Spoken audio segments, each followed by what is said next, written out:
Hello, this is my 1973 Datsun 240Z. I am not a mechanic, and in this one car garage, I hope to go through and really go through the biggest hurdle of a 240Z and its restoration process, which is going to be tackling the rust in the chassis and the floor pans of these cars, which these cars are pretty notorious for. As I said, I'm not a mechanic. I do this for fun.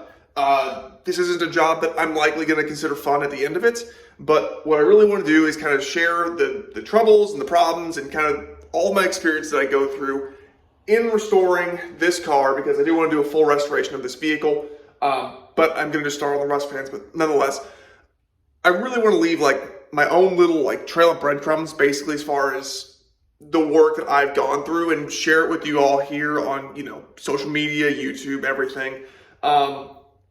Just so that way I can kind of give back, in the sense that I've learned a lot working on cars just from going to YouTube or going to Google or wherever and seeing people, how they've handled issues, what they've done, how they've solved problems.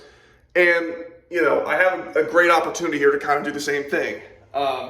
It's not groundbreaking work. I'm not the first person to ever restore a Datsun 240Z, but, it's not going to be easy work. And if I can do anything to make that job a little bit easier for somebody who might have one of these cars or a car similar to it, or just somebody who wants to get into cars and doing this kind of work, I hope that I can do that. So what I really want to do in this first video is kind of just go over the car, kind of talk about it, kind of the stuff that's already been done to it, the stuff that needs to be done, and kind of showcase those areas. So if you're looking to go buy one of these cars, you kind of can know what to look for.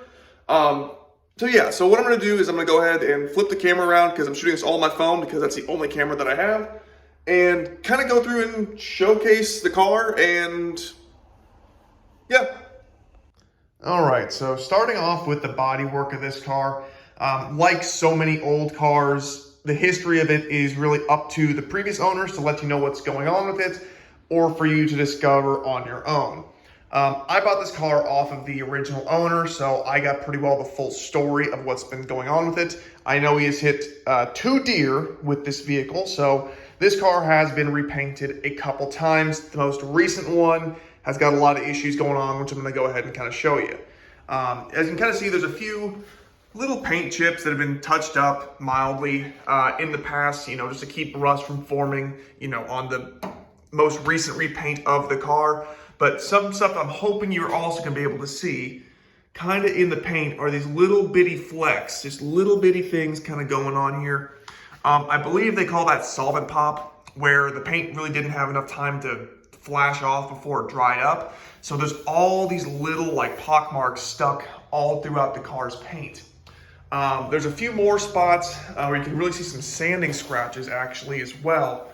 I think they were kind of a little bit further back here, but in certain lights, it's a little bit hard to see, but you can actually see the scratches from where they took the sandpaper and were sanding the car down, trying to smooth out the paint. So if you're looking at an old car, be scrutinous, be looking for little stuff like this. This is actually a really obvious one, a little fisheye right there, but little stuff like that to tell you the car has been repainted. There is potential for, Bondo, Bodywork, whatever, underneath the paint of the car, that if you're not budgeting for that, you should be, at least to either fix it or whatever, because if it's there, it's going to be your problem if you buy the car.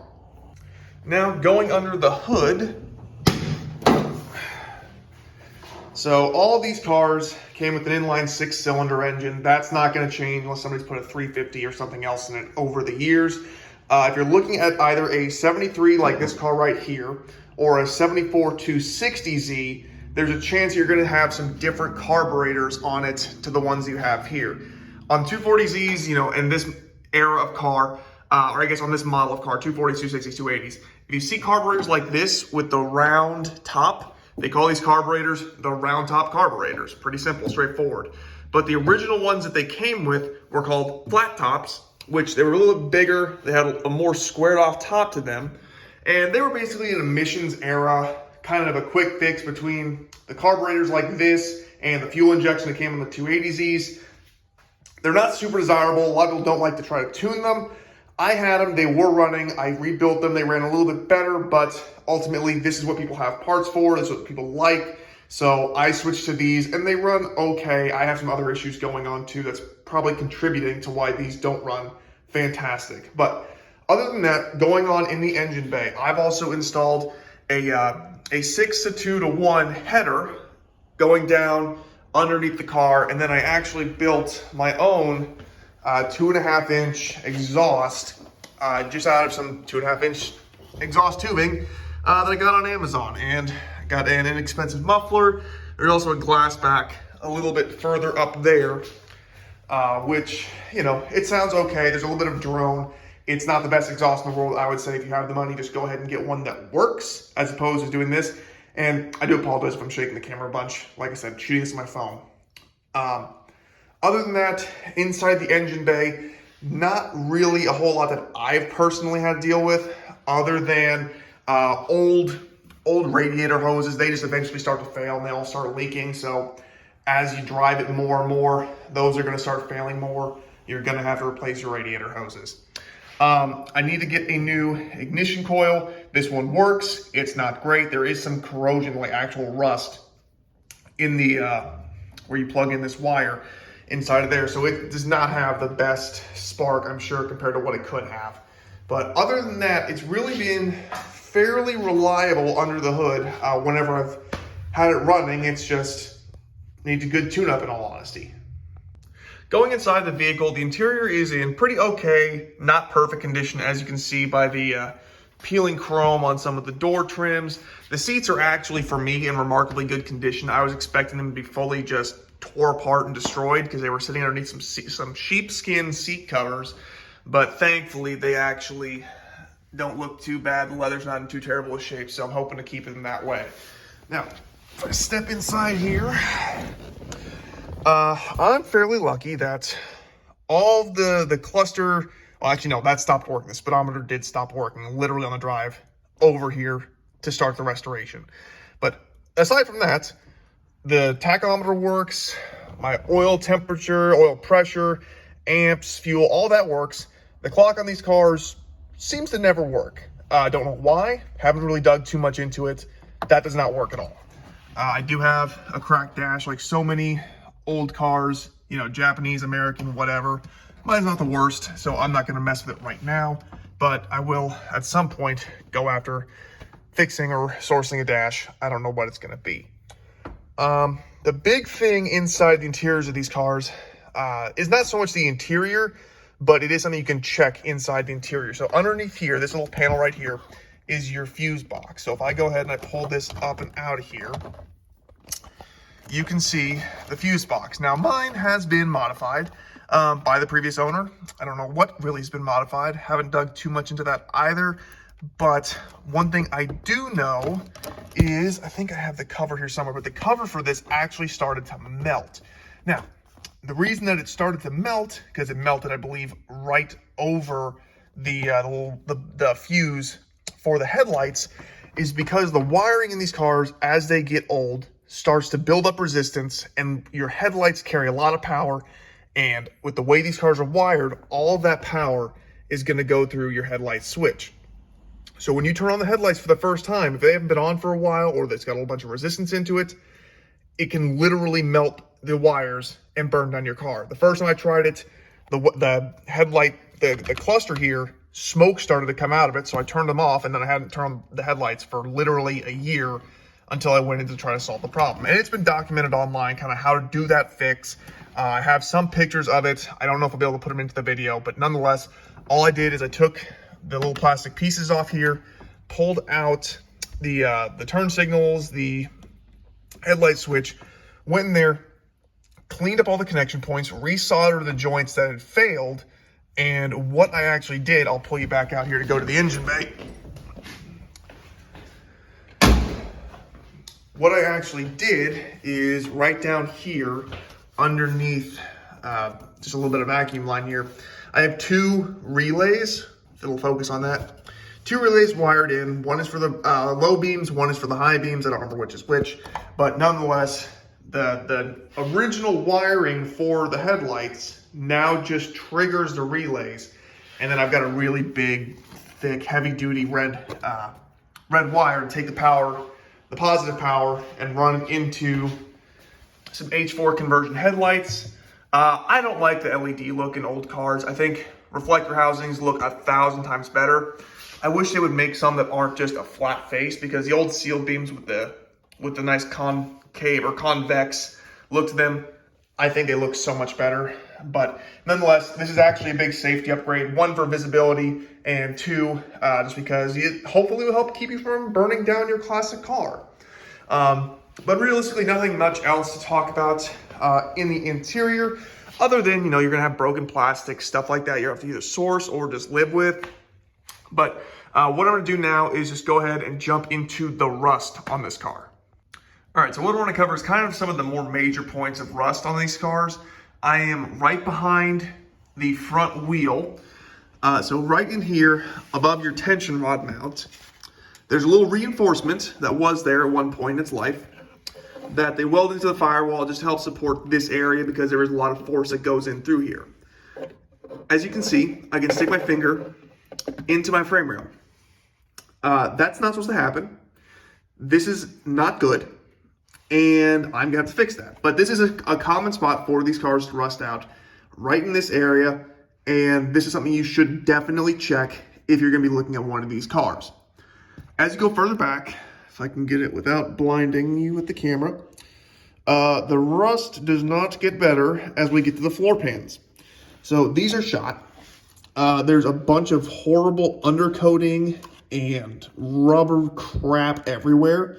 And that's because at some point, as you can see, these rivets lined up right through there, someone sheet metaled in some new floors atop all this rust, just because this was a daily driver for a long time. So, it had to make do whenever these cars weren't worth all that much money. But nonetheless, there's rust here. It's got to come out and get fixed.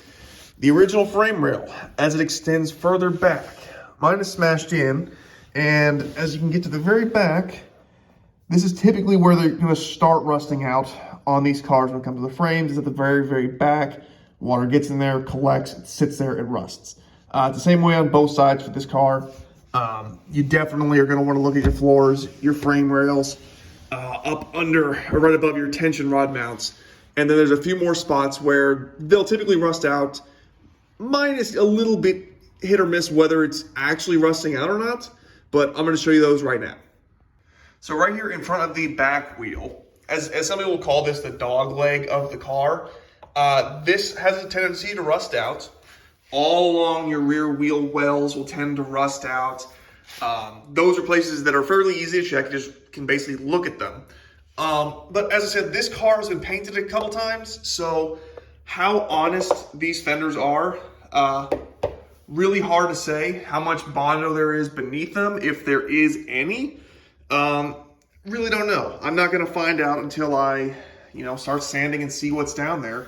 I can feel it all day long, and while I can feel that this line is not quite lined up with the door, I don't know if maybe you can see that, but that's a problem for another day in my book. Another spot these tend to rust out is right here, along what they call the hatch slam panel. Mine, I'm hit and miss whether I think it's really rusting out back here. I can see that there is surface rust under here, but I don't know that it's actually rotting, because on this side, it looks fairly honest, fairly, original to factory. We've got some of the old original spot welds right there. You can kind of see some spot welds right there. So realistically, I think this may be, okay. A little bit of patchwork probably under here, is in my future, but hard to necessarily say whether or not, it's actually bad under there, like some of the other spots in this car that actually are rusting out. Something I'm probably gonna have to address, and possibly so will you if you go after one of these cars. But look underneath if you can, like the window seals, kind of see if you can inspect if there's got a bunch of rust forming. That's something to check with these cars. One spot that is rusting out on mine, that is actually on both sides, I'm gonna have to show you, but this side's worse, so I'll show you this side, is down here at the base of the shock towers. So as you can see, we've got some rust bubbling, forming, happening. And this is where the shock tower itself, I'll show you on this side because I'm leaned over here. The shock tower itself is welded to this, wheel well metal, and it's laminated over top of it. And there's a bunch of little spot welds all throughout to give this a lot of strength, hold it really rigid in place. With that being rusted out, I'm gonna have to cut out the metal on the backside where it's all rusted out, inspect the metal for the shock tower, see if it's salvageable or if it's something that's still cut out and patch in new metal for the shock tower itself. But I'm gonna have to replace the rust because it's structurally not great. It looks bad, it's just, there's nothing good about having rust in your car. So that's something I'm gonna have to fix.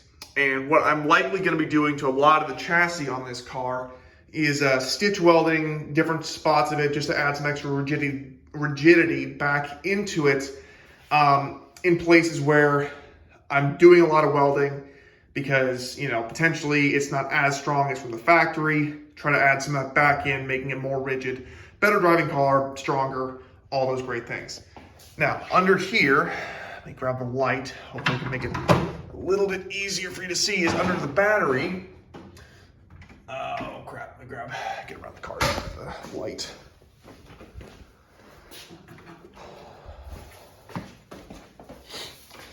Okay, so down here, underneath the battery, this is an extremely common place for these old 240Zs to rust out. You can see below the battery stand where I've got a bunch of very much surface, if not some light pitting rust. I've seen worse ones based on what I've seen people doing, on social media, on YouTube, whatever. Some worse examples than what I have. But I do know that I'm probably going to have some pitting, some actual holes going through the firewall back here where that's welded into the battery support tower. So more than likely, I'm gonna be doing some patchwork on the firewall back here. And there's actually also some rust back over there behind the brake booster in the same area. So that's gonna have to be addressed. I've seen a lot of them where the frame rail in the engine bay right here is in pretty bad shape.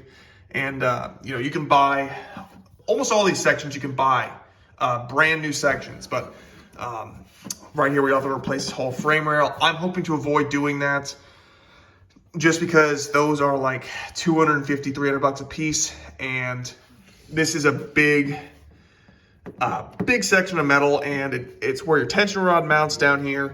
It's something I don't want to mess with if I don't realistically need to, because undoing the spot welds from the factory and me doing my own as a hobby mechanic, hobby welder, potentially not going to be as strong or as precise as what is here. So that's something I'm hoping to kind of avoid messing with too much. But since I'm going to likely be cutting out some of the firewall section and definitely some of this section, I should be able to get a good look at that to verify if I can salvage it or if I'm going to have to cut into it and start to address it. As well, there's only really a couple other spots, like there's a little bit of damage from rust right up here underneath the hood latch, as you can kind of see. That's a good spot to check. That's going to be annoying to fix. But realistically, beyond that, it's a 50-year-old car. So stuff like the suspension bushings, they're all perished at this point. They just need to get replaced. The engine leaks oil, a lot of stuff. There's a lot of stuff across this car that just needs addressing, redoing, and sorting through. And that's going to be a big part of this restoration. And yeah, that's kind of the big overview, kind of as this car sits right now. It did make the 40-mile drive from my parents' house to here to begin its restoration. So this is, up until I start taking stuff off, this is a running and driving car that I'm about to completely tear apart down to basically a bare shell and try to put back together. So this is going to be an atrociously large project for me. But I am really excited to do it because this is going to be a big challenge. And if I can get through it, that's going to be extremely rewarding. I'm going to feel very confident in my abilities, basically as somebody who has only learned based off what they could find on the internet and kind of talking to people. and by trial and error, funding all of my own projects and funding my own failures, I guess, on my own. Nobody in my family in any close capacity is interested in cars, really, so I haven't had a lot of help there. So this has mostly just been kind of my own path to getting into restoring and owning classic vehicles, which I think is really cool. Hopefully you think it's really cool. If not, whatever. Everybody has their own thing. You can't really knock anybody for, not sharing the same interests as you. But, if this is something you find interesting, something you've done before, something, in any capacity you find any interest in this, I hope you enjoy this series to be at the time of recording. I'm going to be doing a lot of work. If you have ideas, suggestions, recommendations, experiences you want to share, with me, with people in the comments, people in the future who are watching this video, hoping to start on their own 240Z restoration project, I encourage you to share, your thoughts, your experiences, whatever, just to, like I said at the start of this video, hopefully try to help other people going forward so that we can keep, these cars, keep the car hobby, car passion, classic cars, whatever. Keep all that stuff alive and going, because, the more, reclusive or divisive we get within this hobby, the worse it gets for all of us. The best thing that we can do is try to help people, even if, you think that doesn't make sense to. It's like, we're all probably there at some point. Not all of us got to be born into, having a full family of car people to rely on. So I'm going to stop rambling, but nonetheless, if you think this stuff is cool, I encourage you to subscribe, follow along, offer your insights, all that stuff. That's what I suggest. I do have a TikTok, and I'm going to be starting an Instagram for this project, or I might just put it on my own personal page. I believe right now, I think my TikTok and my Instagram are the same thing. I think they're both the Camborghini, spelled kind of like it sounds. So if you want to follow out, there, see this car as it progresses. If not, I'll link it in the comments. But like I said, I'm going to stop rambling. I thank you for watching this video, especially if you've made it this far. And yeah, I hope you enjoy.